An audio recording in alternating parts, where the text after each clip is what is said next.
Welcome to Uncovered Biblical History and Traditions, the channel dedicated to lost stories of the biblical past. Discover stories of pre-Christian historical roots, biblical legends, lost church history, and forgotten historical characters of faith.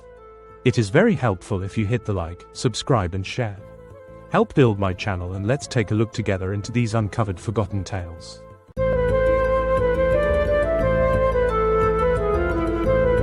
An elderly man lies dying in ancient Egypt, his body failing but his mind sharp with divine revelation.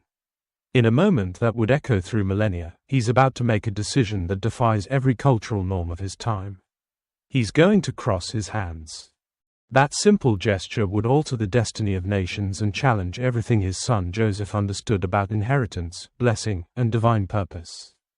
Welcome to today's episode, where we uncover one of history's most pivotal deathbed scenes and explore how a dying patriarch's crossed hands set in motion promises that would reshape the ancient world. The entire family of Israel, 70 souls who journeyed from Canaan, now calls Egypt home. They've settled in Goshen, the fertile delta region granted by Pharaoh thanks to Joseph's extraordinary rise to power. But now, decades later, Jacob, also called Israel, lies dying. This isn't just any patriarch passing away. This is the heir of Abraham's covenant, inheritor of promises that would impact all humanity. Word spreads, Jacob is dying. Joseph, now Egypt's powerful vizier, receives the urgent message. He doesn't come alone. He brings his two sons, Ephraim and Manasseh, young men who represent something unprecedented in Hebrew history. Half Egyptian boys, born to Joseph's Egyptian wife in this foreign land. When Joseph and his sons enter Jacob's chamber, something extraordinary happens. Though dying, Jacob strengthened himself and sat up in the bed. Who are these? Jacob asks, seeing figures beside his son. They are my sons, whom God has given me in this place, Joseph replies, emphasizing Egypt as their birthplace. Jacob doesn't merely acknowledge his grandsons, he adopts them as his own legal sons. Your two sons, Ephraim and Manasseh, who were born to you in Egypt before I came, are mine. As Reuben and Simeon, they shall be mine. Think about this magnitude. Jacob is saying these half-Egyptian boys now rank equally with his own 12 sons, the future tribes of Israel. He's elevating them to tribal father status. There's a crucial caveat: any future children born to Joseph would belong to Joseph's line but be counted under Ephraim and Manasseh's names. All of Joseph's posterity would be identified through these adopted sons. Here's where it gets intriguing. Jacob seems to know something unrevealed: which grandson should receive the greater blessing. When mentioning the names, he puts Ephraim first, though Manasseh is elder. It's a subtle hint. The Holy Spirit had already whispered that Ephraim, the younger, was destined for the birthright.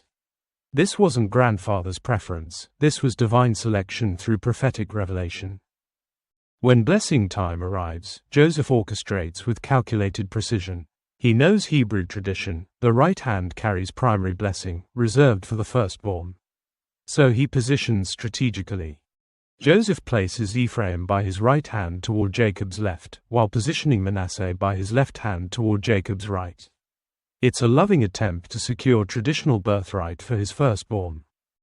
Even if my father is blind, Joseph reasoned, his right hand will naturally fall on Manasseh's head. But Joseph underestimated prophetic inspiration. As Jacob extends hands to bless his grandsons, something unprecedented happens. Under divine guidance, he deliberately crosses them. His right hand, the blessing hand, rests on Ephraim's head. His left settles on Manasseh. Jacob was guiding his hands wittingly, knowingly, intentionally. This wasn't confused gesture of a dying, blind man. This was prophetic action. In this position, Jacob pronounces a collective blessing: God, before whom my fathers Abraham and Isaac walked, the God who has fed me all my life, the angel who redeemed me from all evil, bless the lads, let my name be named on them, and the name of my fathers Abraham and Isaac, let them grow into a multitude in the midst of the earth. Notice the power. Jacob isn't just blessing two boys, he's transferring covenant names, Abraham, Isaac, Israel, to them. They're being inducted into the patriarchal line with full inheritance rights. Joseph notices something's wrong. His father's right hand rests on the younger son's head. He reaches to move Jacob's hand. Not so, Jacob says firmly. "But father, you have your right hand on my younger son's head," Joseph protests anxiously. Jacob's response cuts through cultural expectations with divine authority. "I know it, my son, I know it." Without changing his crossed hands position, Jacob continues. Now his words shift from collective blessings to individual prophecies. "Of Manasseh, he also shall become a people, and he also shall be great." But the crucial distinction, "But truly his younger brother shall be greater than he, and his seed shall become a multitude of nations."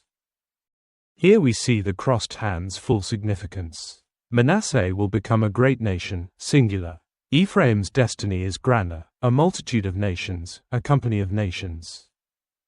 Jacob concludes, "In you shall Israel bless, saying, God make you as Ephraim and as Manasseh." Note the order. Even in future blessing formulas, Ephraim comes first. To understand this moment's weight, we must trace the birthright through Israel's family. Originally, this inheritance belonged to Reuben, Jacob's firstborn.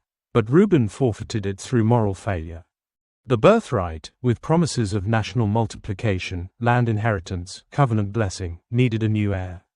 Jacob's crossed hands blessing wasn't favoritism, it was transferring history's most significant inheritance. This is why Jeremiah later recorded God saying, "I am a father to Israel, and Ephraim is my firstborn." Despite birth order and cultural expectations, Ephraim was elevated to covenant heir. Hebrews captures the spiritual dimension. By faith Jacob, when he was dying, blessed both the sons of Joseph. What did Jacob's faith encompass? He believed 2 half-Egyptian boys, raised in a pagan court, would somehow grow into the multitude of nations God promised their forefathers. He exercised faith that divine purpose could work through unlikely vessels. Jacob's crossed hands represented more than blessing, they represented unwavering trust in seemingly impossible promises. While the spirit of prophecy remained upon Jacob, he called all his sons together for one final prophetic session about the last days. Among these crucial utterances was a promise that would complement the birthright blessing he'd just given to Joseph's sons. To Judah, he declared, "The scepter shall not depart from Judah, nor a lawgiver from between his feet, until Shiloh come, and unto him shall the gathering of the people be." This was breathtaking in its implications. While Ephraim and Manasseh would carry the birthright of national multiplication, Judah would carry the scepter, the promise of rulership and kingship. Jacob was essentially dividing the covenant promises. Joseph's line would become the multitude of nations, but Judah's line would provide the royal authority. As Jacob's life ebbed away, he had orchestrated a divine distribution of covenant promises. The birthright Esau sold for stew, that Reuben forfeited through indiscretion, now rested in Joseph's line. But the scepter, governmental authority, belonged to Judah. 2 half-Egyptian boys, blessed by crossed hands, would carry forward the numerical promises, while Judah's line would eventually produce the rulers who would govern not just Israel, but ultimately gather the people from all nations. Jacob's crossed hands remind us that divine purposes rarely conform to human expectations. Cultural norms suggested Manasseh should receive primary blessing. Logic indicated pure Hebrew lineage was essential for covenant inheritance. Tradition demanded honoring the elder above younger. But in one transformative moment, an elderly patriarch's crossed hands overturned every conventional assumption and set a new trajectory for divine promise fulfillment. The echo of Jacob's crossed hands continues reverberating through history, reminding us that the most significant moments often happen when we trust divine guidance over human calculation.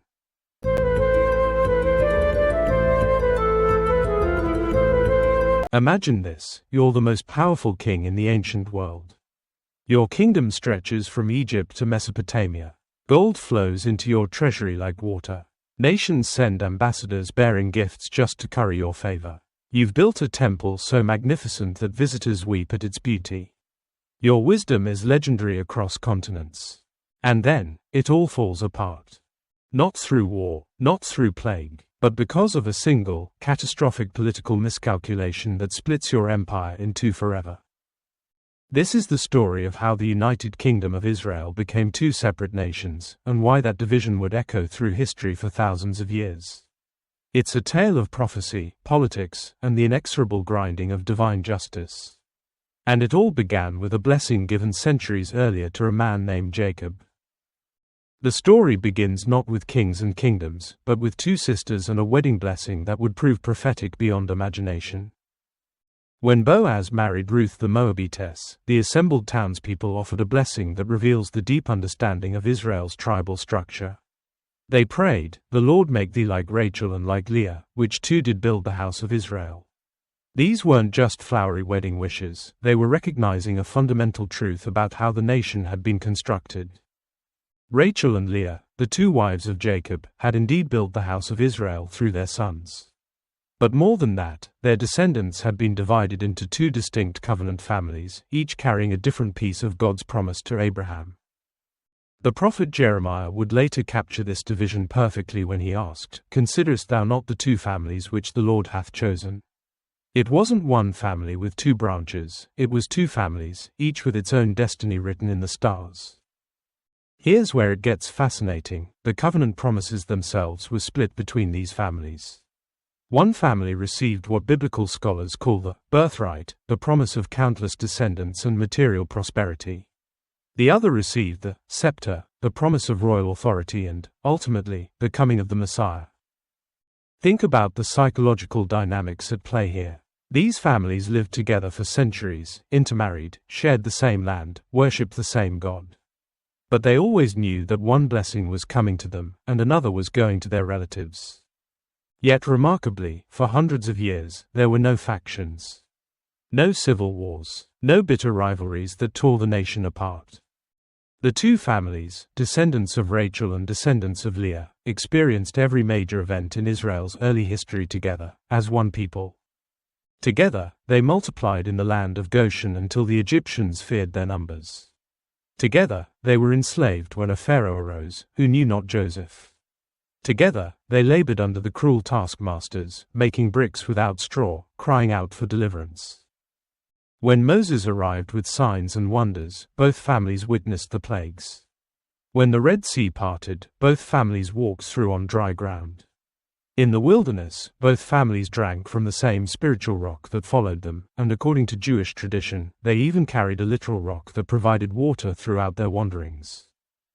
They ate the same manna, that mysterious bread from heaven that appeared each morning with the dew. They received the same law at Mount Sinai, witnessed the same miracles, fought the same battles. Together, they crossed the Jordan River into the Promised Land. Together, they marched around Jericho until its walls fell. Together, they drove out the Canaanites and settled in the land flowing with milk and honey. For centuries, they lived under a theocracy, direct rule by God through judges and prophets. It was a unique form of government, unlike anything the ancient world had ever seen. No human king sat on an earthly throne. God himself was their king, speaking through his chosen representatives. But then something shifted in the national psyche. The biblical account uses stark language to describe what happened next. They lightly esteemed the rock of their salvation, cried down the theocracy, and shouted over a monarchy. Think about that phrase, monarchy, instead of theocracy. The people literally chose rule by man over rule by God. They looked at the nations around them with their kings and armies and royal courts, and they wanted what those nations had. The demand came to the prophet Samuel, "Give us a king like all the nations have." Samuel was heartbroken. God's response was even more revealing. "They have not rejected you, but they have rejected me from being king over them." But God granted their request. He gave them Saul, then David, then Solomon. 3 kings ruled over a united Israel, and for a brief, shining moment, the nation reached heights of power and prosperity that would never be equaled. Solomon's kingdom was legendary. His wealth was beyond calculation. His wisdom drew visitors from the ends of the earth. The Queen of Sheba declared that she hadn't been told the half of his greatness. He built the magnificent temple that became the wonder of the ancient world. But Solomon made a fatal error that would destroy everything he had built. Solomon's downfall wasn't military defeat or economic collapse. It was spiritual compromise. The man blessed with supernatural wisdom made the foolish choice to marry foreign women, hundreds of them, from nations that worshipped other gods. At first, perhaps, it seemed like shrewd politics. Marriage alliances secured peace treaties and trade agreements. But these marriages came with a terrible price. The foreign wives brought the gods with them. Slowly, incrementally, Solomon began to accommodate these foreign deities. Altars were built, incense was burned, sacrifices were offered, not just to the God of Israel, but to Moloch, to Ashtoreth, to the gods of Sidon and Moab and Ammon. The man who had built God's temple was now building shrines to demon gods. God's judgment was swift and final. I will surely rend the kingdom from you and give it to your servant. Nevertheless, for David's sake, I will not do it in your days, but I will rend it out of the hand of your son. But notice the mercy within the judgment. I will not rend away all the kingdom, but will give one tribe to your son for David my servant Sarke, and for Jerusalem's sake which I have chosen. The stage was set for the great division. Working in Solomon's administration was Jeroboam, son of Nebat, an Ephraimite descended from Joseph. Solomon had promoted him to oversee labor of Joseph's house. One day, leaving Jerusalem, Jeroboam encountered the prophet Ahir. What happened next was among Scripture's most dramatic prophetic acts. Ahir wore a new robe, which he suddenly tore into 12 pieces before Jeroboam's astonished eyes. Take 10 pieces, Ahir declared, for thus says the Lord, I will rend the kingdom from Solomon's hand and give 10 tribes to you. 10 tribes to Jeroboam, 1 remaining with Solomon's son. The birthright and scepter were about to separate permanently. When Solomon died, his son Rehoboam inherited the throne. The people came with a simple request, your father made our yoke heavy. Lighten his harsh service and we will serve you. It was reasonable. Solomon's projects had required massive taxation and forced labor. The exhausted people wanted relief. Rehoboam consulted 2 advisor groups. Older men who served Solomon urged moderation. If you serve this people today, they will be your servants forever. But young men who grew up with Rehoboam gave different counsel. Tell them, my little finger is thicker than my father's thighs. Where my father used whips, I will use scorpions. Rehoboam chose his peers' advice, delivering one of history's most politically disastrous speeches. My father chastised you with whips, but I will chastise you with scorpions. The northern tribes' response was immediate. What portion have we in David? To your tents, O Israel. The kingdom split that day, never to reunite. Jeroboam became king over northern Israel, comprising 10 tribes. Rehoboam remained king over southern Judah, including Benjamin alongside the royal tribe. This wasn't merely political, it fulfilled ancient promises. The birthright promises, many nations, countless descendants, material prosperity, went with the northern kingdom under Joseph's house. The scepter promises, royal authority and the coming Messiah, remained with the southern kingdom under David's house. When God prevented Rehoboam from attacking the northern tribes, his message was clear, this thing is from me. Each kingdom was now free to pursue its God-appointed destiny independently. What appeared as catastrophic political failure was actually divine purpose spanning centuries. The division that seemed to weaken Israel actually positioned both halves of Abraham's descendants to fulfill unique roles in God's plan. The mills of God grind slowly, but they grind.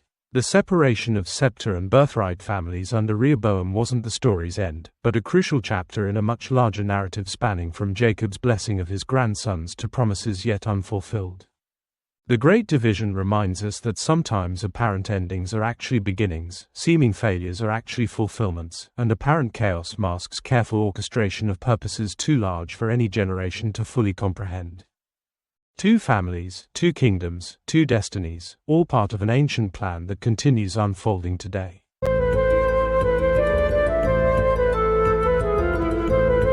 Imagine this, you're the newly crowned king of 10 tribes of Israel. But there's one problem that keeps you awake at night, a problem so threatening that it will drive you to make a decision that will curse your kingdom for generations. Today we're exploring one of the most consequential decisions in ancient history, a story of fear, idolatry, and the catastrophic unraveling of a kingdom. This is the story of Jeroboam, the golden calves, and how one man's paranoia split the Hebrew nation forever. We're in the 10th century BCE. The magnificent kingdom of David and Solomon has just shattered. King Solomon's son Rehoboam made a catastrophic political miscalculation. When the northern tribes asked for lighter taxation, Rehoboam essentially said, "You think my father was tough? You ain't seen nothing yet." The result was immediate. 10 of the 12 tribes crowned their own king, Jeroboam, who had been living in exile in Egypt. Suddenly, the promised land was split, Israel in the north with 10 tribes, and Judah in the south with 2. But Jeroboam faced a problem that would challenge any leader. Jeroboam established his capital at Shechem and built up the city of Penuel. Things seemed promising, but then he started thinking about Jerusalem. Jerusalem wasn't just the capital of rival Judah, it was the spiritual center of all Hebrew people. It housed Solomon's temple, where God himself was said to dwell. According to Hebrew law, every adult male was supposed to make pilgrimages to Jerusalem for major religious festivals. Put yourself in Jeroboam's sandals. Several times a year, your subjects, your taxpayers, soldiers, supporters, travel south into enemy territory to worship. They see the grandeur of Solomon's temple, the wealth of Jerusalem, the stability of Rehoboam's court. Jeroboam became convinced this would be his downfall. He imagined his people in Jerusalem saying, "Maybe we made a mistake. Maybe we should have stayed with Rehoboam. Look at this temple. Maybe God really is with Judah, not us." The fear consumed him. He became convinced that if he didn't act, his people would eventually assassinate him and return to Judah. Jeroboam's solution seemed brilliant. If the problem was people traveling to Jerusalem to worship, he'd give them alternatives at home. But here's where Jeroboam made his fatal mistake. Instead of building alternative temples to the same God, he fundamentally changed the religion itself.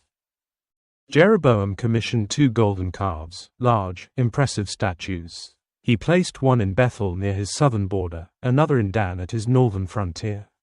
These weren't decorations, they were meant to be physical representations of the God who brought Israel out of Egypt. Then came his sales pitch: "It's too much trouble for you to go up to Jerusalem. Behold your gods, O Israel, which brought you up out of the land of Egypt." Think about that audacity. Jeroboam was rewriting his people's fundamental story. He was saying these golden calves, not the God of Abraham, Isaac, and Jacob, were the true source of Israel's liberation. Jeroboam didn't stop with golden calves. He instituted a complete religious revolution.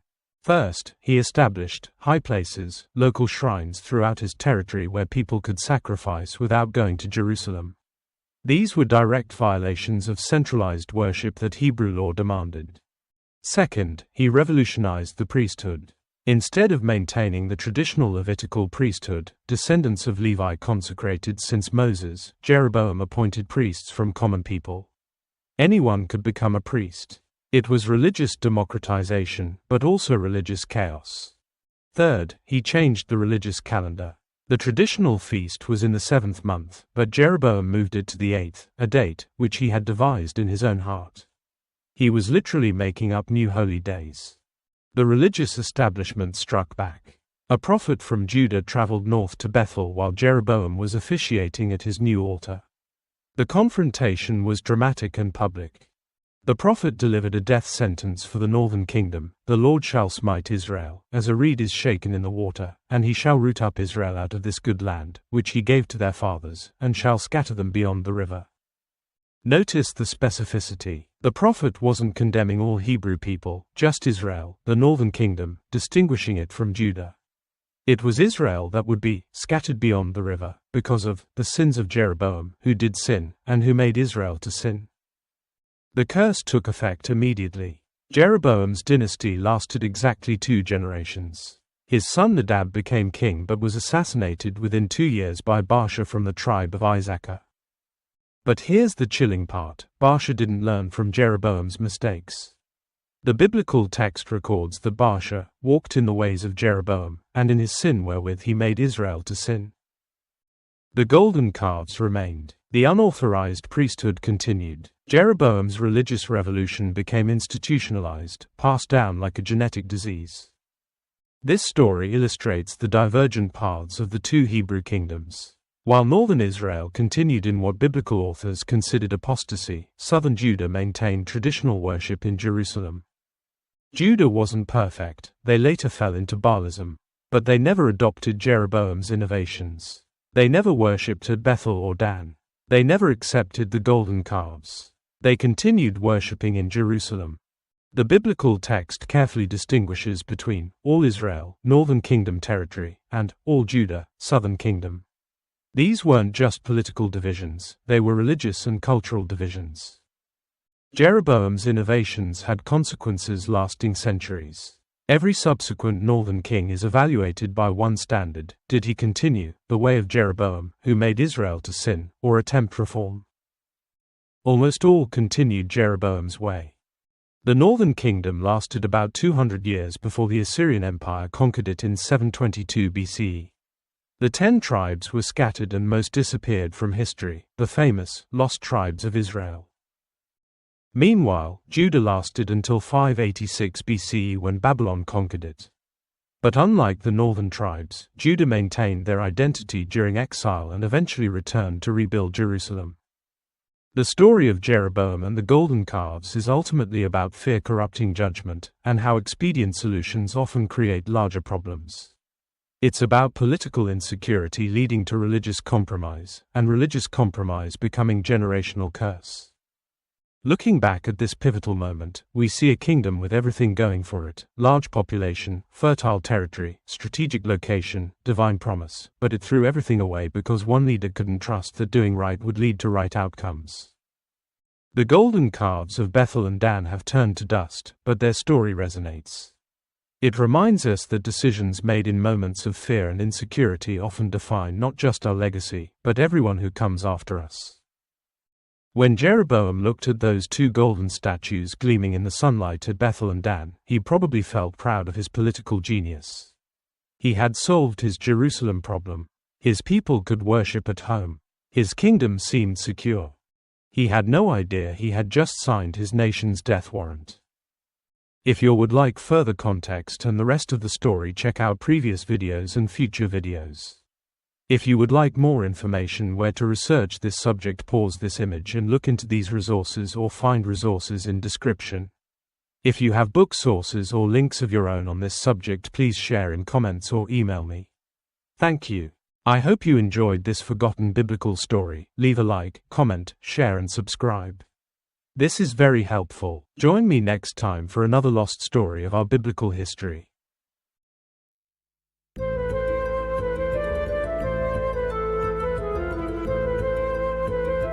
Thanks for watching. If you enjoyed this video, don't forget to like, comment, share and subscribe for more great content. Hit the notification bell so you never miss an update. See you in the next video.